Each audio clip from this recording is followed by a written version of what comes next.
स्वागत है आपका सिने स्पीक्स में। मैं हूं दिव्यांशी। उडारिया में कहानी आलिया द्वारा आसमा को बताए जाने के बाद सामने आती है कि जैसे उसने राजा के लिए उसके पिछले प्यार का फायदा उठाकर उसे धोखा दिया।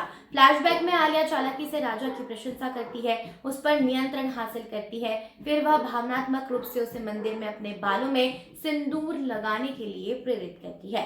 आलिया खुशी से याद करती है कि कैसे आसमा का गृह प्रवेश आयोजित किया गया था, जिससे उसे बहुत खुशी मिली। आसमा को आलिया की धोखेबाज रणनीति का एहसास होता है और वह उसे थप्पड़ मार देती है। निडर होकर आलिया ने खुलासा किया कि परिवार का सबसे कमजोर सदस्य उसका सबसे मजबूत मोहरा बन गया है। वह दावा करती है कि वह और अरमान तब तक खुश थे जब तक आसमा उनकी जिंदगी में नहीं आई थी। आसमा इस बात पर जोर देती है कि अरमान कभी भी आलिया के पास नहीं लौटेगा। आलिया ने आसमा को चुनौती देते हुए दावा किया कि अरमान उसे बाहर निकाल देगा। आसमा पूरे आत्मविश्वास के साथ अपने परिवार और पति की रक्षा करने की कसम खाती है। एकम आता है और आसमा से आलिया और राजा की कोर्ट मैरिज की व्यवस्था के बारे में सवाल करता है।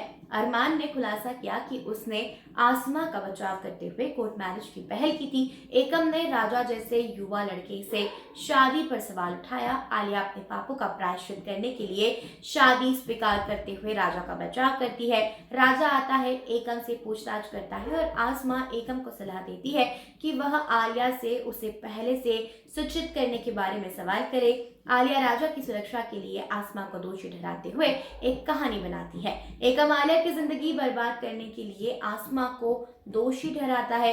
आलिया राजा को धोखा देती है और दावा करती है कि कोई भी उसे बहू के रूप में स्वीकार नहीं करता है। आसमा ने आलिया की मुंह दिखाई की रस्म के लिए ड्रेस और सहायक उपकरण प्रस्तुत किए, जिससे आलिया हैरान रह गई। अरमान को आसमा के व्यवहार पर आश्चर्य होता है। आसमा समझाती है कि उसे ड्रामे में भाग लेना चाहिए और सीन को समाप्त करते हुए अरमान से समर्थन मांगती है।